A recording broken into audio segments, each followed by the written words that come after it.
gobe ta Allah ce, Allah masanin gobe. A madadin hukumar gudanarwa ta gidan TV mai zaman kansa na yau da gobe News Outlet, cikin iyawar Allah yau ga mu garin Enugu. Wani abu da ke da alaka da yawon bude ido da kuma sanin alaka da ke tsakanin Hausawa mazauna garin Enugu da Hausawa 'yan Arewa.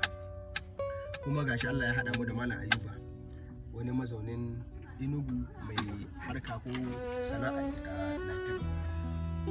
Muna so mu tattauna da kai domin sani ko fahimta abin da ake ce sana'a ta napep a garin Enugu, da mu san meye bambanci tsakanin sana'a ta napep a garin Arewa. Da farko zan fara san ne a cikin sunan ka da yanayin shekarun da kai kana wannan sana'a. Sunana Ayuba Muhammad. Ni haifaffen Kano ne. Ina doguwa lokacin ganne. Ina mazaɓin Marafu. Sannan na ja a daidaita sau a Kano sosai fa. Kamar shekara nawa a Kano? Domin Allah na kai kusan shekara 7 a Kano na ja a daidaita sau. Dan tun a mulkin Malam Ibrahim shekaru a fara koya min a daidaita sau. Sannan kuma na ci haya fatis guda 1 a Kano. Sannan kafin na kai matsayin gana karɓa haya fatis na kai shekara 2 zuwa 3 na bauta a ƙarƙashin wasu.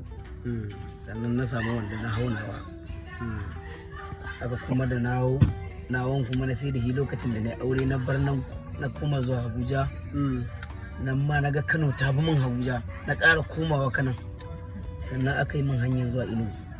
To ala kulli halin gaskiya domin Allah yanzu dai ban ce dai nan gaba ba, amma dai a state din da na je na nema kuɗi a daidaita sau har ga Allah babu wani gari da je in ci daɗin inda nake samun kuɗi irin garin Enugu. Yanzu a takaice ka kai shekara nawa kana napep? A takaice gaskiya na kai shekara 10 zuwa 12 ina jan a daidaita sau.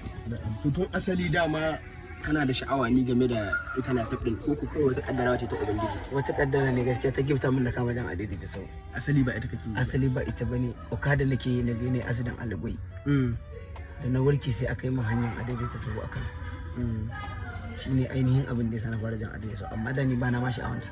Mu dan ba da wani misali, ya sana'ar napep take a garin Enugu idan za a kwatanta ta da irin jihohinmu na arewa kamar Kano da kaji? Gaskiya abin da ake a Enugu yanzu idan a Kano ne gaskiya ba mu iya hawan adaidaita sau domin Allah.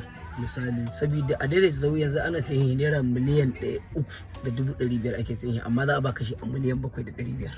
yan nan? Yan nan garin miliyan nawa za su sai? Miliyan 3,500 ake sayin adaidaita sau a nan Enugu. Amma za a baka haya fatis a miliyan 7,500 ne, kuma a shekara 2 ake lissafi za a gama. Miliyan 7?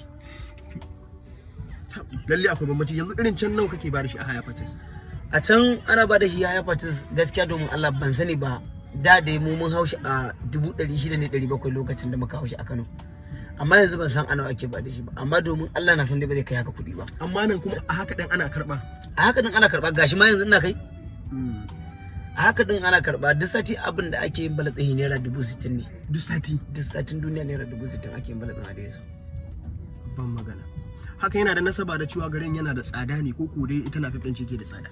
A'a, al'adan garin ne akan haka, saboda yanzu ba wai irin kaman Kano ne yanzu idan ka fito kamar daga kwanar dawaki za ka ɗauko fasinja zuwa flyover Na'ibawa zuwa unguwa 3 ko kuma zuwa gadar Lado ko kuma zuwa Bata ko IBB ko Faransa Road, za ka ɗauki fasinja ba ka dinga tafiya kana ɗaukan wani. A'a, su fasinjan su idan ka ɗauki drop za ku iya daidaitawa da mutum naira 7,000, 8,000, 5,000, 10,000, 6,000, 4,000. Kai 5,000 na ji ka fara da shi?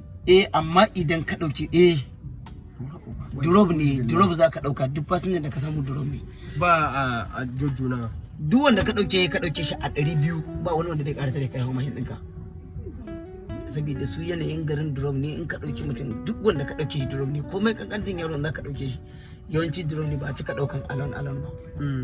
Haka yanayin garin yake. Gaskiya na samu abin da nake so game da wannan bambancin da ke tsakanin sana'ar napep a arewa da sana'ar napep a irin wannan yankin. Kusan duk wani business da aka yi shi zaka ga ana magana ne ana neman nasara. Me yake nufi idan aka ce ana neman nasara, wahalar da ke ciki? To domin Allah da yanzu a daidaita sau har ga Allah yanzu mutum zai kwana ba shi da ko naira 5, amma insha Allah idan yana da 2,000 da yake da shi na mai, ya je ya sha mai da safe.